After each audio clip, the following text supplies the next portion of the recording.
Welcome to point decoded. మనం చూస్తున్నాము సునీల్ కుమార్ అనే పేరుకి కొన్ని కంపారిజన్స్.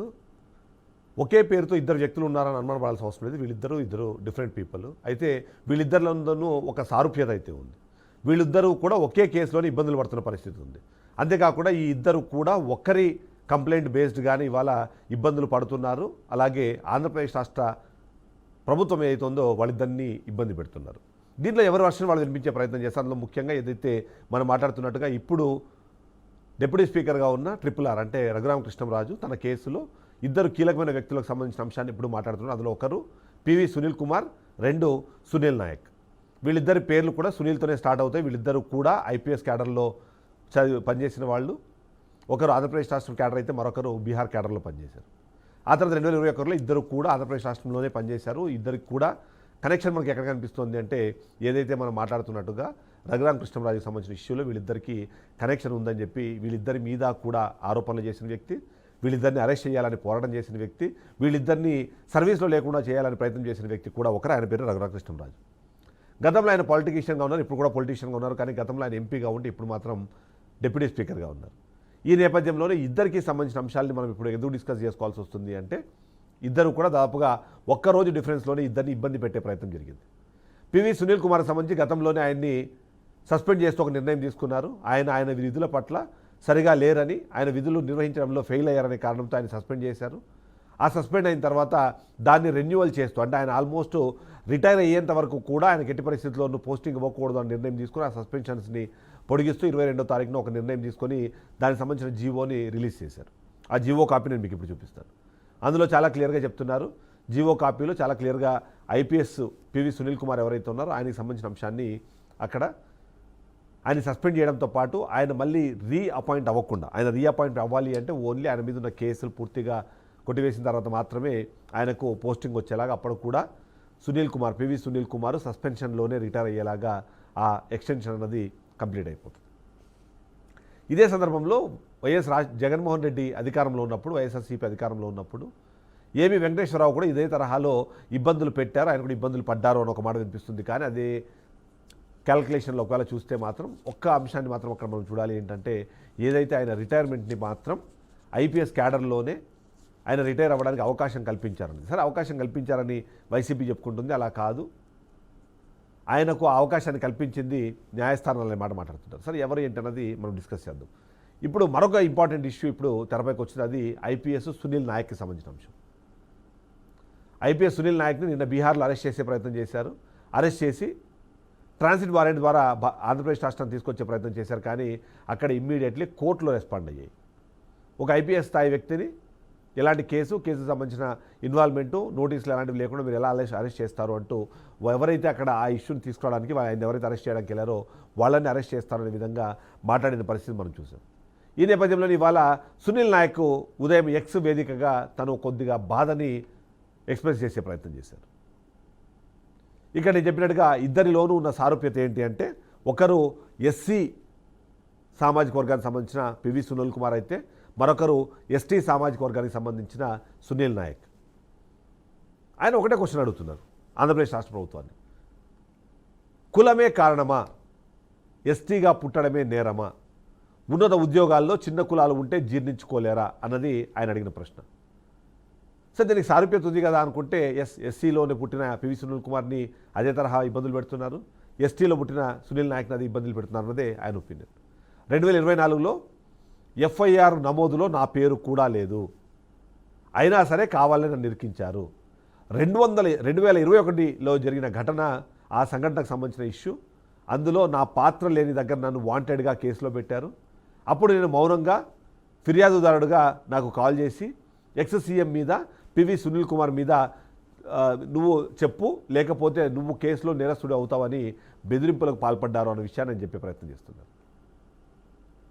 ఎప్పుడైతే ఈయన మీద కేసు పెట్టడానికన్నా ముందే ఆయన సంప్రదించి ఈ కేసు నుంచి నువ్వు బయటపడాలంటే నీకున్న ఆప్షన్ ఒకటి పివి సునీల్ కుమారు, అలాగే అప్పుడు సీఎంగా ఉన్న వైఎస్ జగన్మోహన్ రెడ్డి, వీళ్ళిద్దరు పేర్లు చెప్పి వీళ్ళ కారణంగానే మీరు ఆ కార్యక్రమానికో లేకపోతే ఆ నేరానికో పాల్పడ్డామని మీరు చెబితే, వాళ్ళ ఒత్తిడి కారణంగానే నేను ఆ చర్యలు తీసుకున్న విషయాన్ని చెబితే మీరు ఈ కేసుల్లో లేకుండా ఉంటారు అని చెప్పే ప్రయత్నం చేశారు. మీకు అనుమానం ఉందా? అనుమానం ఉంటే రఘురామకృష్ణంరాజు కాల్ డేటాను బయటికి తీస్తే ఈ కేసులో ఎంతమందిని ప్రభావితం చేశారో, ఎంతమందిని బెదిరించారో తెలుస్తుంది అంటూ ఆయన ఒక అంశాన్ని తెరపైకి తీసుకొచ్చారు. అందులో ముఖ్యంగా ఉద్దేశపూర్వకంగానే పలువురిని ఈ కేసులో ఇరికించడం జరిగింది అన్నది ఆయన ఒపీనియన్. అక్కడితో ఆగిపోలేదు. ఆయన తన సొంత ప్రొఫైల్ని కూడా చెప్పుకునే ప్రయత్నం చేశారు.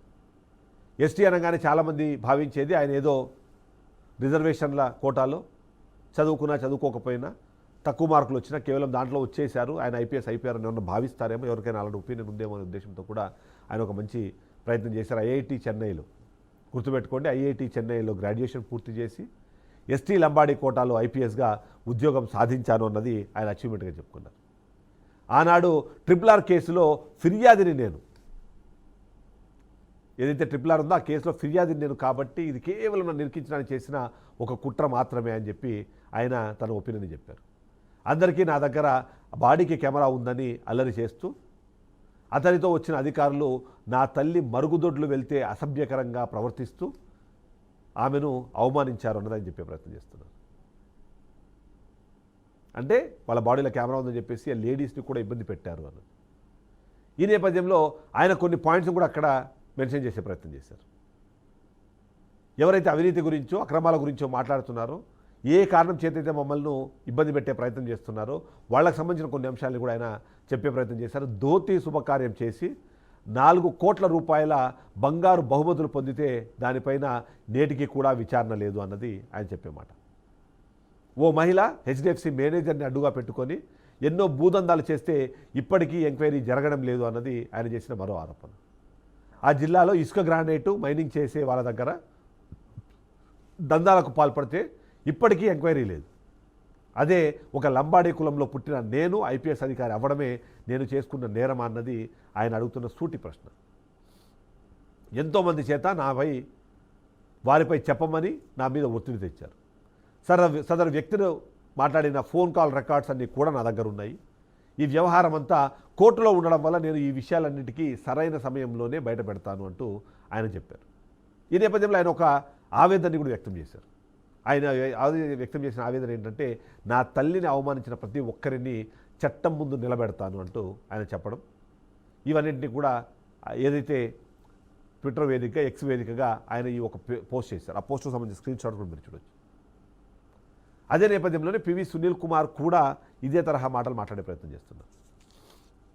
నేను ఏం చేసినా, నేను తీసుకున్న ఏ నిర్ణయానికైనా అది రూల్ ఆఫ్ లా కారణంగా చేశాను తప్ప వైఎస్ జగన్మోహన్ రెడ్డి చెబుతాను, వైఎస్ జగన్మోహన్ రెడ్డి సంతోషం కోసమో నేను ఏ కార్యక్రమాన్ని చేపట్టలేదు అన్నది గతంలో పివి సునీల్ కుమార్, ఆ తర్వాత ఇప్పుడు సునీల్ నాయక్ ఇద్దరు కూడా అదే తరహా ఆలోచనలు చేస్తున్నారు. వాళ్ళిద్దరికి ఇచ్చిన ఆఫర్ ఏంటంటే, ఎప్పుడైతే జగన్మోహన్ రెడ్డిని మీరు ఇరికిస్తే ఈ కేసులో ఆయనే ప్రధాన ముద్దాయి, ఆయన ఆదేశాల మేరకే మేము చేశామన్న విషయాన్ని చెబితే మీ ఇద్దరిని కూడా ఈ కేసు నుంచి బయటికి తప్పిస్తామని చెప్పే మాట్లాడారు. అలాంటి ప్రయత్నం కూడా జరిగింది అన్నది వాళ్ళిద్దరూ బహిరంగంగా చెప్పే ప్రయత్నం చేస్తున్నారు. ఇప్పుడు ఇక్కడ చాలామంది ఒక క్వశ్చన్ అడుగుతున్నారు, విశ్లేషకులు కానివ్వండి, వాళ్ళందరూ కానివ్వండి. రాష్ట్రంలో ఎన్నో ఘటనలు జరిగాయి. ప్రతి ఘటనలోనూ ఎవరో ఒక పోలీస్ ఆఫీసర్ ఇన్వాల్వ్ అయ్యి ఉంటారు.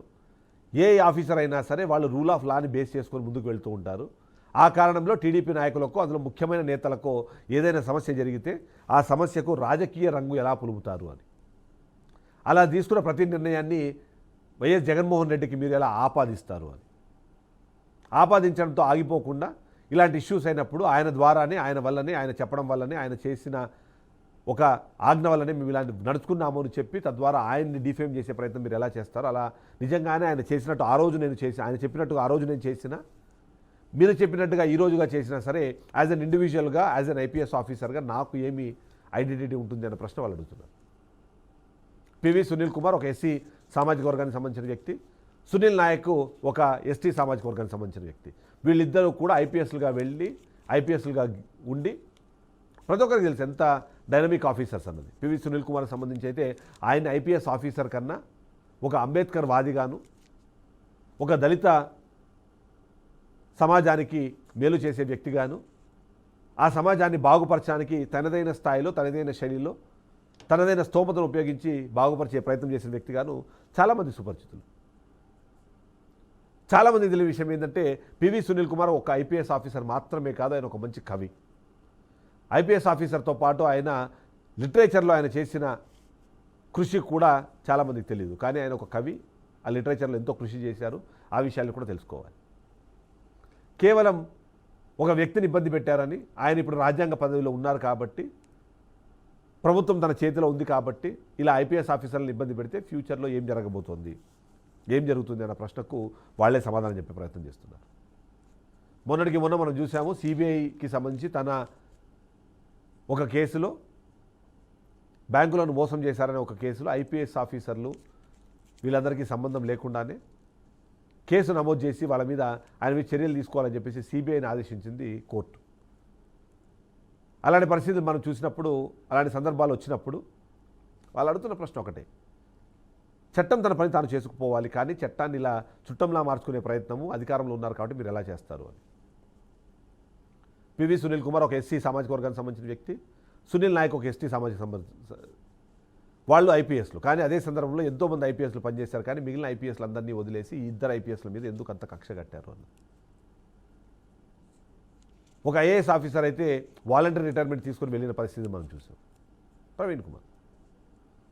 ఇలా ప్రభుత్వం మారిన ప్రతిసారి గతంలో మనం చూసాము, గ్రూప్ 1 ఆఫీసర్లో, గ్రూప్ 2 ఆఫీసర్లో లేదా గవర్నమెంట్ ఆఫీసర్లను టార్గెట్ చేయడం అనేది మనం గతంలో కూడా చూస్తూ వచ్చాం కాబట్టి అలాంటివి జరుగుతూ ఉంటాయి. కానీ ఇప్పుడు ఈ కొత్త సాంప్రదాయానికి తెరదీయడము, ఐపీఎస్ ఆఫీసర్లను ఇబ్బంది పెట్టడం, వాళ్ళ మీద కేసులు కట్టడం, వాళ్ళని అరెస్ట్ చేసే ప్రయత్నం చేయడము, ఇవన్నీ ఆ సాంప్రదాయం మంచిదా? ఈ సాంప్రదాయం కొనసాగాలి అనుకుంటే ఇప్పటికిప్పుడు ఇదే జగన్మోహన్ రెడ్డి కూడా మనం ఇక్కడేమి పాజిటివ్గా చేయాల్సిన అవసరం లేదు. ఆయన కూడా బహిరంగంగానే చెప్తున్నారు, 2029లో మేము అధికారంలోకి వచ్చిన తర్వాత ఎవరైతే ఈరోజు చట్టాన్ని అతిక్రమించి ఎవరైతే వ్యవహరిస్తున్నారో, చట్టాన్ని దాటి ఎవరైతే, ఆ పరిధిని దాటి ఎవరైతే నిర్ణయాలు తీసుకుంటున్నారో వాళ్ళందరూ రిటైర్మెంట్ అయినా సరే వాళ్ళందరినీ రిటర్న్ తీసుకొచ్చి మళ్ళీ చట్టం ముందు నిలబెడతామంట. చట్టం ముందు నిలబెడతాం వరకు ఓకే, కానీ అంతకు మించి ఏదైనా చేస్తామంటే మాత్రం 100% తప్పు. అలాంటి స్టేట్మెంట్లు ఇవ్వడం కూడా తప్పే. అలాంటి నేపథ్యంలో ఇప్పుడు పివి సునీల్ కుమార్ కానివ్వండి, సురేష్ నాయక్ కానివ్వండి, వాళ్ళిద్దరూ అడుగుతున్న ప్రశ్న ఒక్కటే, దళిత సమాజంలో పుట్టి, దళితులుగా పెరిగి ఆ ఐపీఎస్ అనే ఒక గొప్ప, ఎందుకంటే సివిల్ సర్వెంట్గా మారడం అనేది అందరి చేత అయ్యే పని కాదు.